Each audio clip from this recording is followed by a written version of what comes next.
Muchas gracias a cada uno de ustedes. En 2010 en Australia, una joven de 24 años fue encontrada muerta en un lugar sospechoso bajo circunstancias aún más sospechosas. Su caso ya estaba casi olvidado cuando la muerte de otra joven volvió a sacar el tema a la luz. Yo soy Marcos, sean todos muy bienvenidos a Insólito. Y hoy un video especial para celebrar el primer año de vida del canal y por supuesto los 50,000 suscriptores que el canal alcanzó recientemente. Preparé este contenido especial para ustedes. Bueno, el caso de hoy está súper completo, es bastante delicado, polémico y complejo. También es más largo en duración y tamaño que los casos habituales aquí en el canal. Espero que les guste. Y para formar una opinión sobre este caso, solo viendo el video completo. ¿De acuerdo?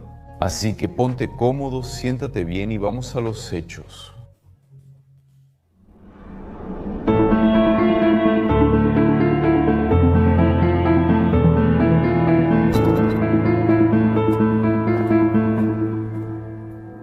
Phoebe Hansjock nació el 9 de mayo de 1986 en Melbourne, Australia.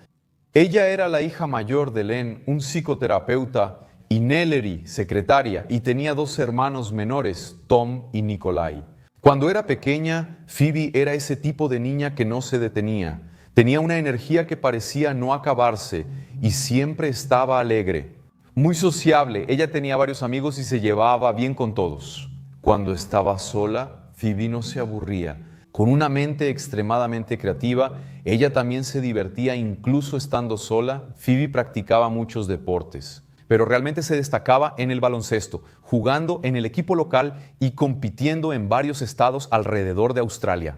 Al principio de su adolescencia, sus padres se divorciaron y eso la afectó bastante, contribuyendo incluso a que buscara refugio en el alcohol y las drogas. Phoebe siempre fue muy intensa, se entregaba por completo a las experiencias de la vida. Cuando ella estaba bien, se divertía mucho y cuando estaba deprimida, sufría demasiado. Y cuando amaba demasiado. Nellery, su madre, cuenta que las relaciones amorosas de Phoebe eran casi obsesiones. Ella se entregaba por completo, se enamoraba intensamente y la mayoría de las veces vivía una montaña rusa de emociones. Aunque Phoebe tenía muchos amigos y se llevaba bien con sus padres y hermanos, especialmente con Tom, ella tenía una conexión realmente fuerte con su abuela materna. Desde que era pequeñita, la abuela le decía que todo lo que Phoebe quisiera conversar y desahogarse, podía contar con ella, y que la lealtad entre ellas siempre se mantendría. Y así, Phoebe lo hacía. Todo, absolutamente todo lo que pasaba y sentía, se lo contaba a su abuela. Madura para su edad, Phoebe empezó a frecuentar bares y clubes nocturnos a los 13 años, usando una identificación falsa. Por ser alta, a los 15 años ya superaba el 1,70 m. Entonces se maquillaba y pasaba desapercibida. Nadie sospechaba y si sospechaban lo dejaban pasar.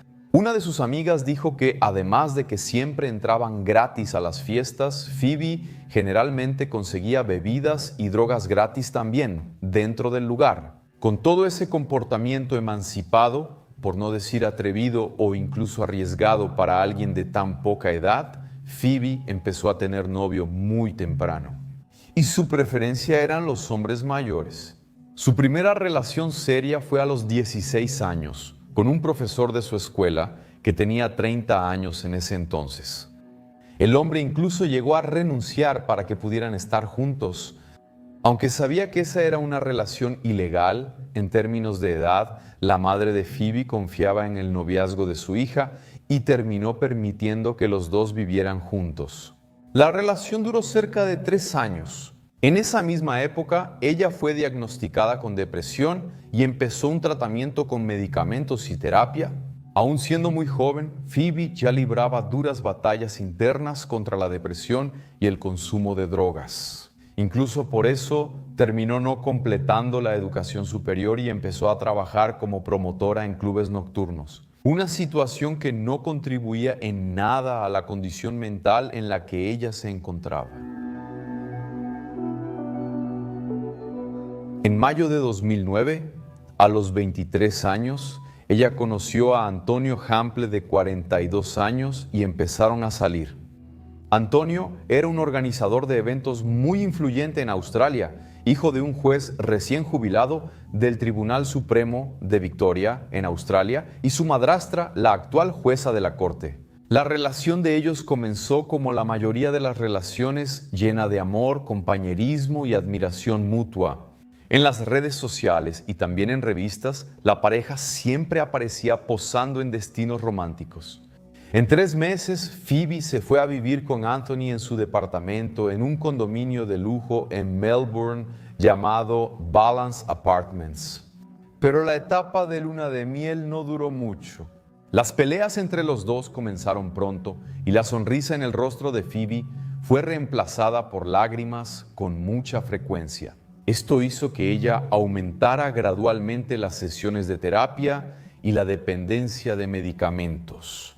En sus conversaciones con personas cercanas, Phoebe decía que amaba a Anthony, pero que los dos eran muy diferentes. Ella tenía una forma de ser más relajada y él era más organizado y tenía más sofisticación. Todos alrededor de Phoebe notaban cuánto había cambiado desde que conoció a Anthony. Ella ya no se relajaba, siempre estaba controlándose, con miedo de decir o hacer algo que no le agradara. Phoebe no invitaba ni a su familia ni a sus amigos al departamento en el que vivía con Anthony, y en las poquísimas veces que su hermano o su madre subieron hasta ahí, notaron que no había ni un solo objeto de Phoebe en la casa. Todas las cajas con sus objetos personales, como adornos, fotos y todo lo demás, todavía estaban en un depósito en el garaje del edificio. En la casa simplemente no había nada que tuviera el toque de Phoebe. Todo era de Anthony y como Anthony quería. Lo más extraño de esta parte es que, hasta donde se sabe, ella le pagaba renta a él.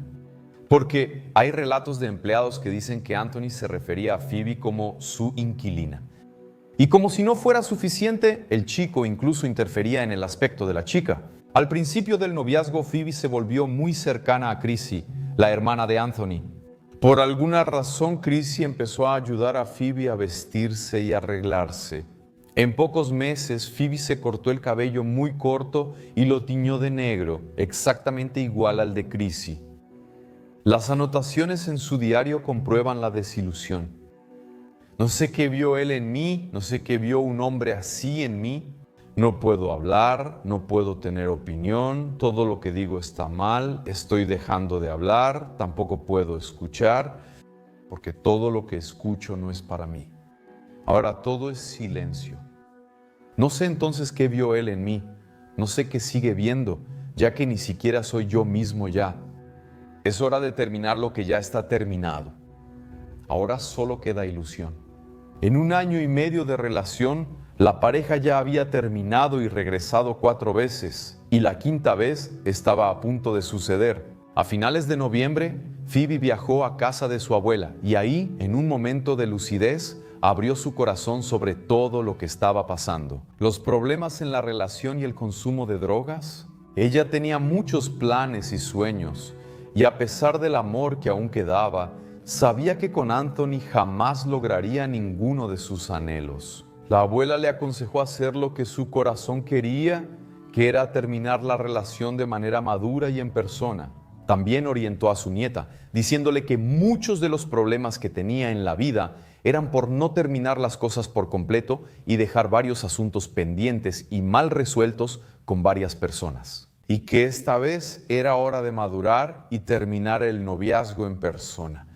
Phoebe entonces regresó a Melbourne el 29 de noviembre con la intención de ponerle fin a su relación con Anthony. Pero lo que ella no sabía era que él había comprado un anillo y planeaba pedirle matrimonio pronto.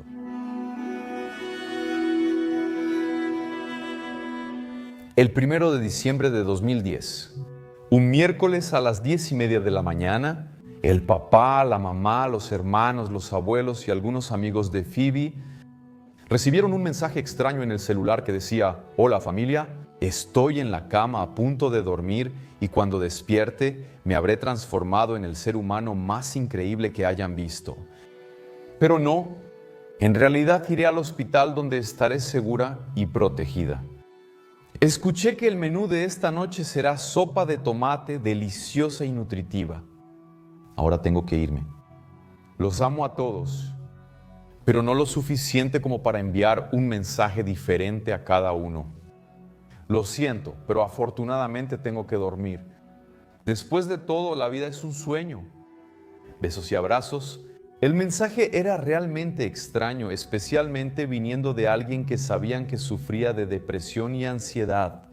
Y por esa razón, todos se preocuparon mucho y empezaron a llamarse entre ellos tratando de entender qué estaba pasando.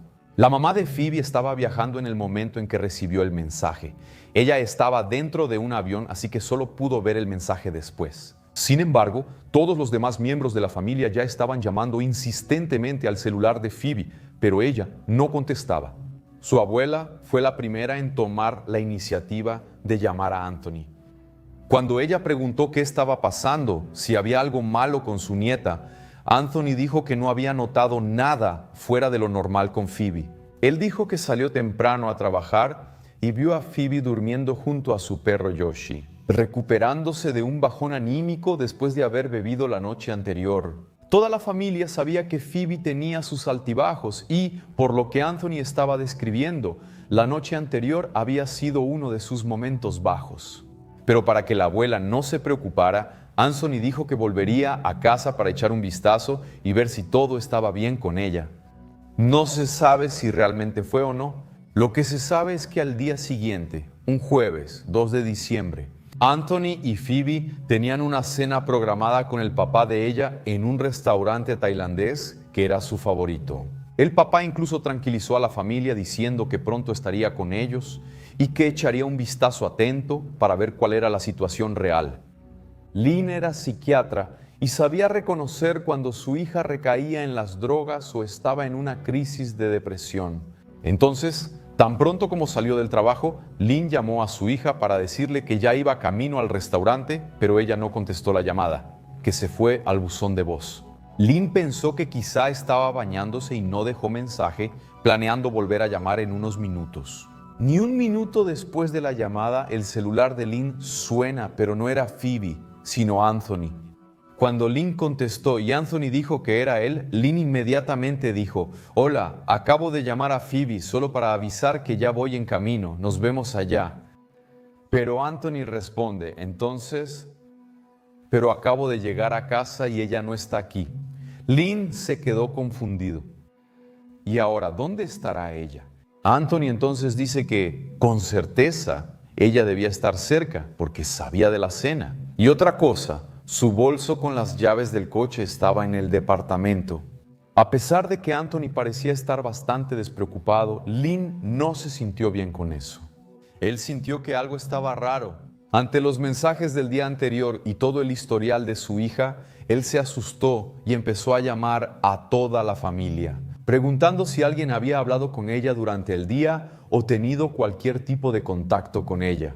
Pero la respuesta de cada uno no era lo que Lynn esperaba escuchar. Nadie había visto ni hablado con Phoebe. Después de 20 minutos, Lynn recibió una nueva llamada de Anthony diciendo que Phoebe había sido encontrada, pero lamentablemente muerta. Lynn recibió la noticia como un golpe. En ese momento él quedó desconcertado, mareado, completamente afectado. Piénsalo bien. Él iba de camino a un restaurante para encontrarse con su hija y lo peor era su cumpleaños. Nada podría ser peor para un padre, ¿verdad? Pero Lynn tuvo que recomponerse rápido, al menos intentar entrar en modo automático, pues sería su responsabilidad llamar al resto de la familia. Todos fueron tomados por sorpresa, claro, ¿no? A menos que alguien esté en estado terminal por alguna enfermedad, nadie espera una llamada así. Pero Lynn y Nellery quedaron excepcionalmente sorprendidos con la noticia sobre la forma en que encontraron a su hija, lo que hizo que la situación fuera aún más dolorosa y difícil de aceptar.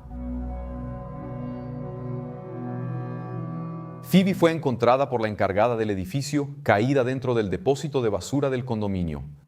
A las 7:04, la llave electrónica de la encargada registra el momento en que ella accede al sótano donde estaba el área de servicios. Alguien había tirado una maceta en el vestíbulo y ella tuvo que bajar al depósito a buscar una escoba. Al intentar abrir la puerta del cuartito donde estaban los productos de limpieza y también la máquina compactadora de basura, se dio cuenta de que la puerta no abría. Algo estaba obstruyendo la puerta por dentro. Cuando la conserje forzó la puerta, empezó a abrirse. Fue entonces cuando vio en el suelo un pie cubierto de sangre. Con miedo, ella soltó la puerta y miró por una ventana que tenía ese depósito y vio el cuerpo de Phoebe caído en un enorme charco de sangre. Sin tocar a Phoebe para ver si aún estaba con vida, la selladora inmediatamente llamó a la policía y, al llegar al lugar, los policías determinaron que la joven había caído por el ducto de la basura desde el 12º piso y había caído en la compactadora. Al caer, su tobillo fue directo a la cuchilla de presión, siendo cortado severamente y quedando unido al cuerpo solo por un tendón, provocando que Phoebe tuviera una hemorragia letal. Al principio, la policía les dice a los padres de Phoebe que su muerte había sido un suicidio o algún tipo de accidente causado por ella misma. Pero los padres de la joven no entendían bien esa explicación. Algo no tenía sentido ahí. ¿Cómo es que una persona elige un contenedor de basura para suicidarse? Un detalle que corrobora la falta de sentido de la explicación inicial de la policía es que esos contenedores de basura son demasiado pequeños.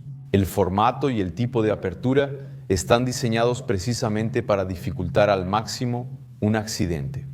Además, existe un sistema que se cierra automáticamente para que, por ejemplo, un niño no pueda entrar por juego o curiosidad y termine cayendo.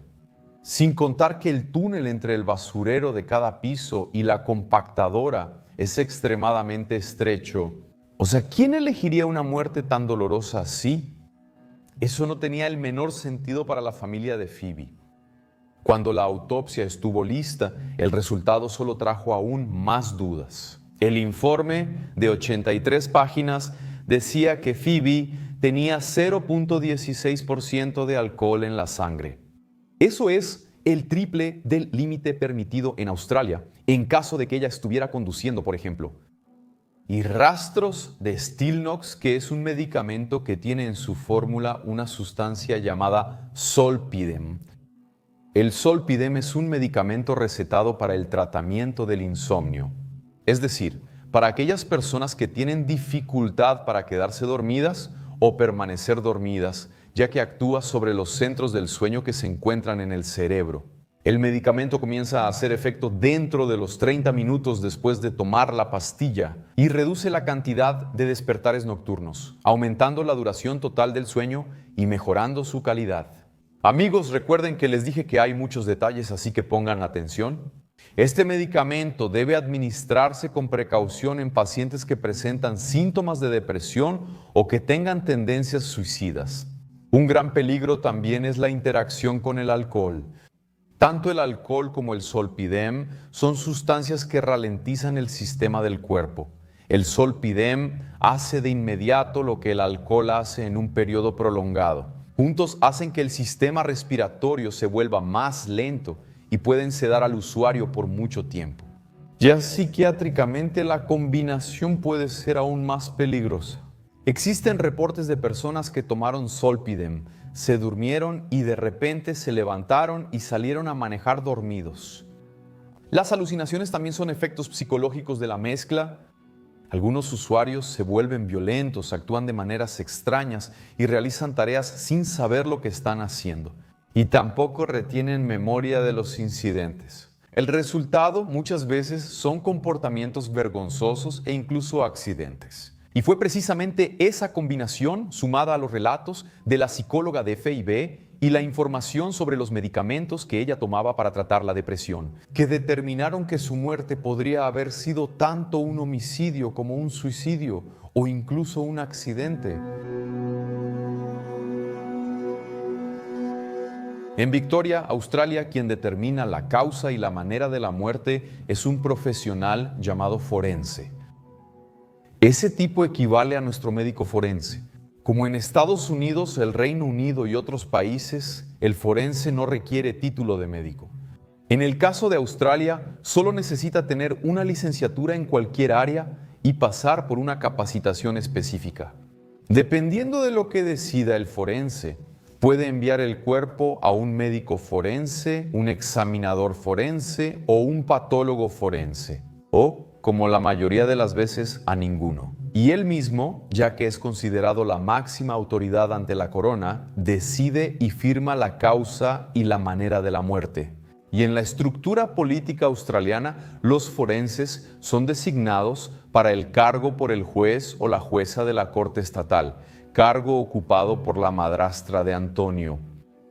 Y responde al Tribunal Supremo de Justicia, que anteriormente fue ocupado por Jorge Hemphill, padre de Antonio. El término utilizado para el procedimiento estándar, que determina la causa y la manera de la muerte, se conoce como investigación forense, que es diferente de una necropsia.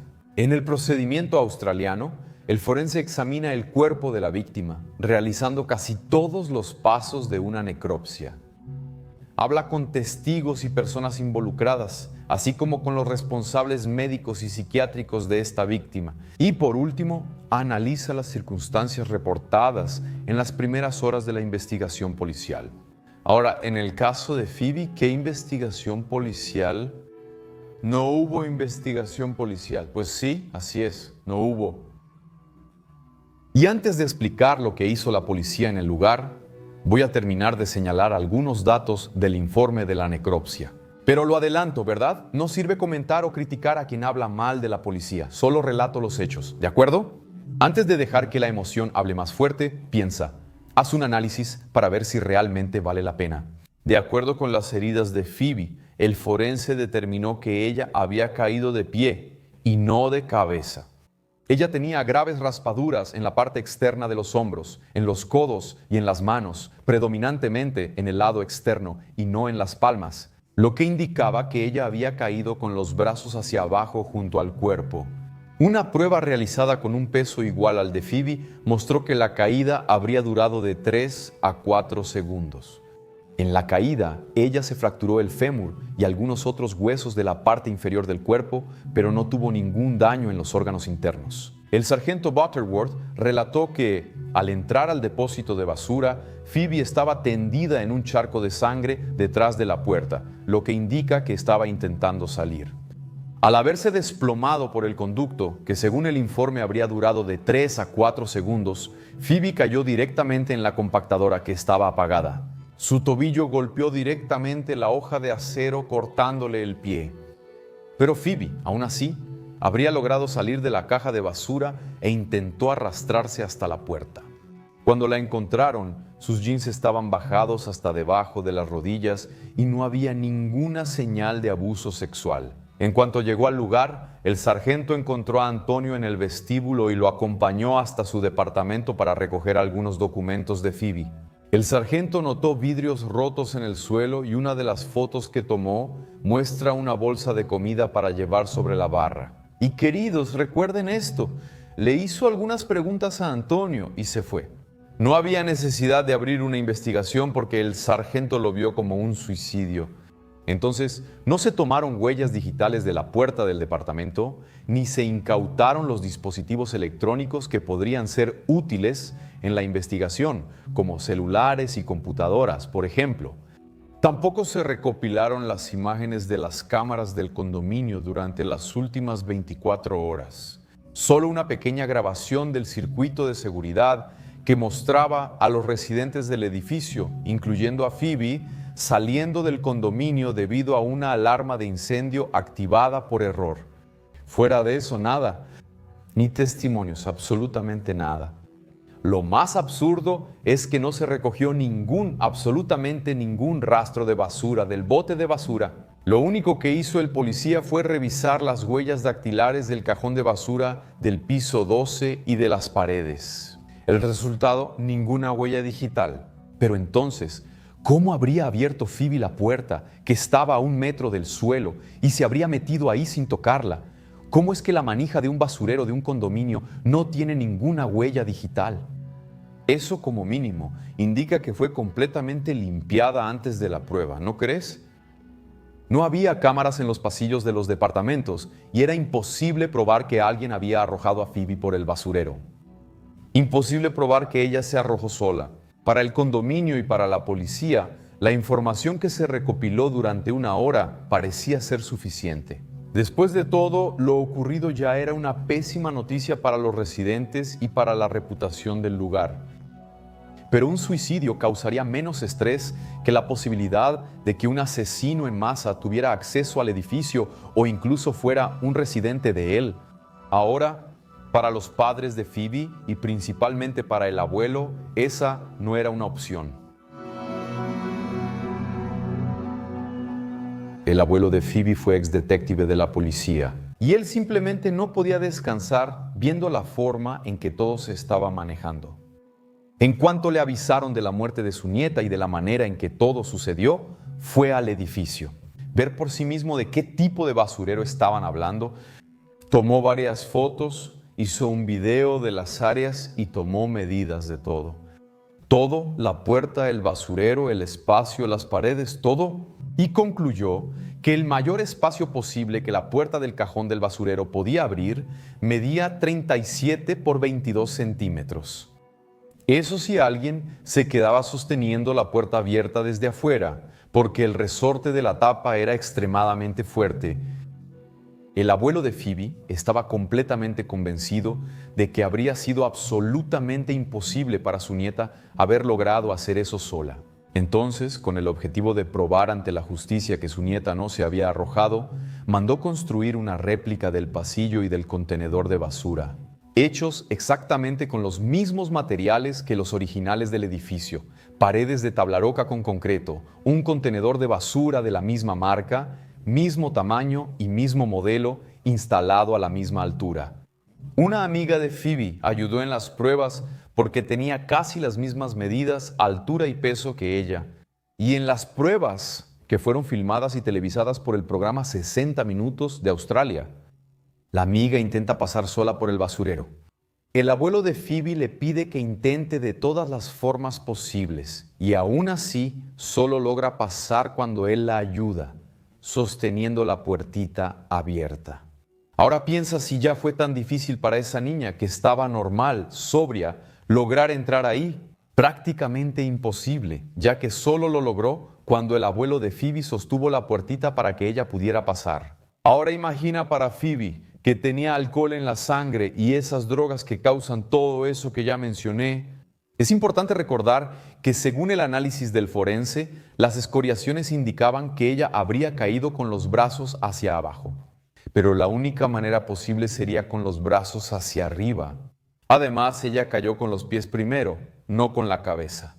Anthony solo habló con Nellary, la mamá de Phoebe, una vez después de lo ocurrido y nunca más aceptó hablar con ella. La única conversación que tuvo fue con el forense al día siguiente del incidente y en presencia de sus abogados, donde contó su versión de los hechos. Anthony dijo que cuando empezó a salir con Phoebe, ella no tenía idea de sus problemas con el alcohol y las drogas. Él también relató que, al principio de la relación, ella se controlaba bien, pero con el paso del tiempo, ella se fue sintiendo más cómoda con él y con sus amigos, y fue bebiendo cada vez más. Y agregó que Antonio comentó que la primera vez que Phoebe se pasó fue durante una fiesta de cumpleaños, donde ella bebió y se quitó toda la ropa en la fiesta. Él la cargó rumbo al auto y en el trayecto ella le dio una bofetada. Según el joven, al día siguiente ella le pidió 1000 disculpas y fue ahí cuando tuvo su primera gran crisis de depresión. Ella se insultaba, decía que era un desastre y hasta que él sentía lástima por ella, le compraba flores, la complacía y terminaba perdonándola. Y estaba bien por 2-3 semanas y listo, lo hacía de nuevo. Anthony aún lamentaba no saber qué Phoebe encontraría al volver del trabajo. Además, hay muchos otros relatos de Anthony sobre las crisis y la inestabilidad emocional de su novia que, según él, veía problemas en la terapia, en el trabajo, en el gimnasio, en fin, en la vida, en la rutina.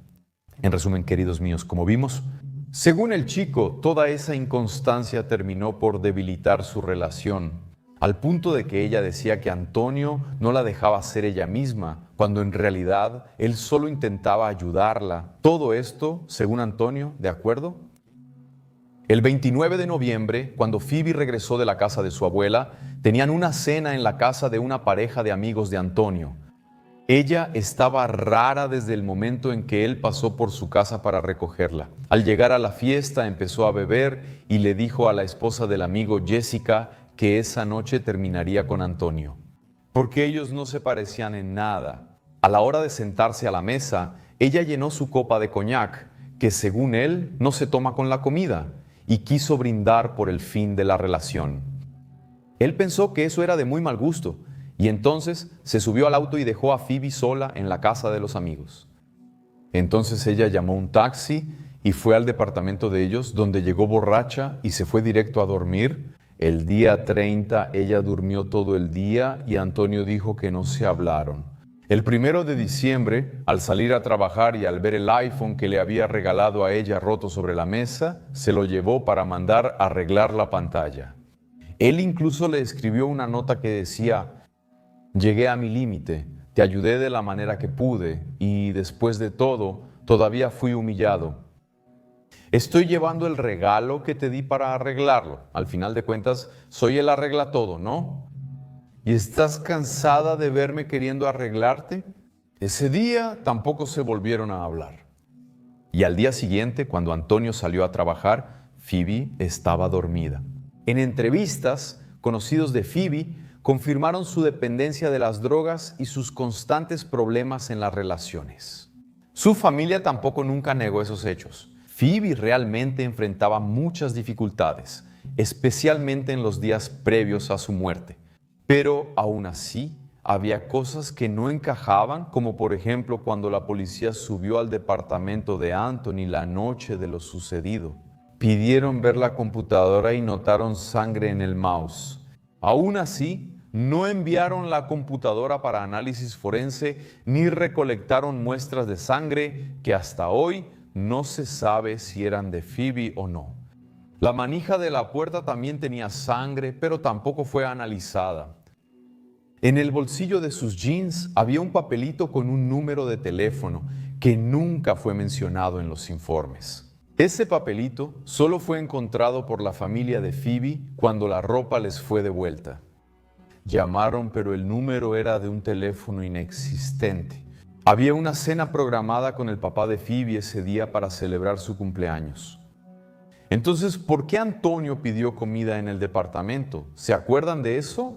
Bueno, para que intentemos ver ambos lados y no ser injustos, ya que dadas las circunstancias complejas del caso, imagina la frustración del tipo.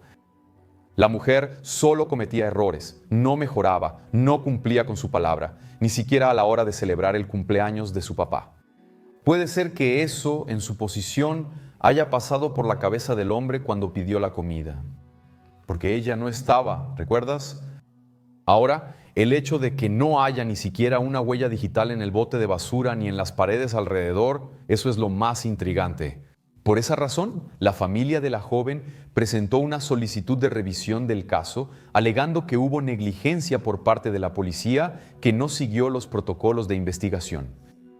Pero la solicitud fue rechazada. Entonces hicieron una petición para que otro profesional analizara la investigación forense y ese profesional dijo que el resultado, debido a la falta de información, era inconcluso. Así que el caso fue prácticamente olvidado por la prensa y el público. Hasta que en junio de 2018 algo muy, extraño sucedió. Una modelo de 25 años, residente de Melbourne, llamada Bailey Schneider, fue encontrada muerta en la cocina de su casa, con una cuerda en el cuello. La policía fue llamada y al confirmar su muerte, el forense Dr. White, el mismo del caso de Phoebe, fue enviado a la escena del crimen. la cual analizó y determinó la manera de la muerte como suicidio. Aunque no pudo explicar dónde se había colgado la cuerda, los padres de la joven no comprendían lo que estaba sucediendo. Ellos solo querían una explicación, algo que probara que fue suicidio. Las coincidencias no se detuvieron ahí. La joven tenía problemas con el alcohol y usaba drogas y medicamentos para la depresión. Además de ser modelo, también era asistente en un consultorio. Y la noche de su muerte, ella había terminado su relación de 6 meses. Con un empresario del sector de eventos, Anthony Hemphill. Un año después de la muerte de Bailey, sus padres lograron que la División de Homicidios aceptara revisar el caso y la muerte de Bailey, que ahora está siendo investigada. Y aún sobre la misteriosa muerte de Phoebe Hans-Young, hay algo extraño que le pone aún más picante al caso. La hermana de Anthony, Chrissy, que se hizo muy amiga de Phoebe y era incluso quien le prestaba la ropa, la asesoraba y le proporcionaba drogas, fue arrestada en 2014 por tráfico de drogas. Una enorme investigación arrestó a varios traficantes, incluida ella, que pagó fianza y ni siquiera llegó a estar presa. Y en 2016, al publicarse una resolución sobre la revisión del análisis del forense Dr. White, Chrissy hizo una publicación en Facebook. Era una foto de Phoebe con la leyenda: fuiste una flor frágil que nadie nunca regó. Tú y tu familia terminaron siendo descuidados por la justicia, que falló en representarlos por alguna razón. Chrissy borró la publicación horas después. Como mencioné, todo es complejo y polémico, ¿no?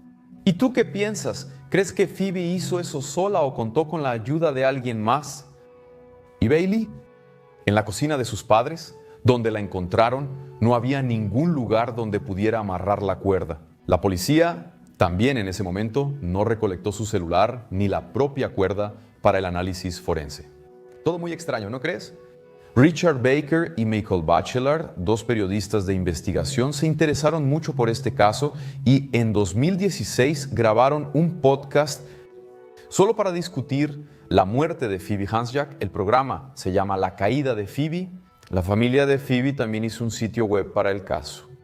Y para quien quiera echarle un vistazo, la dirección es esa que está apareciendo. Caso bastante pesado, ¿verdad? Ese fue el video de hoy.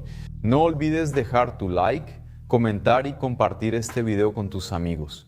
También te pido que consideres apoyar el canal haciéndote miembro, porque eso es fundamental para el mantenimiento de estos videos aquí, ¿ok?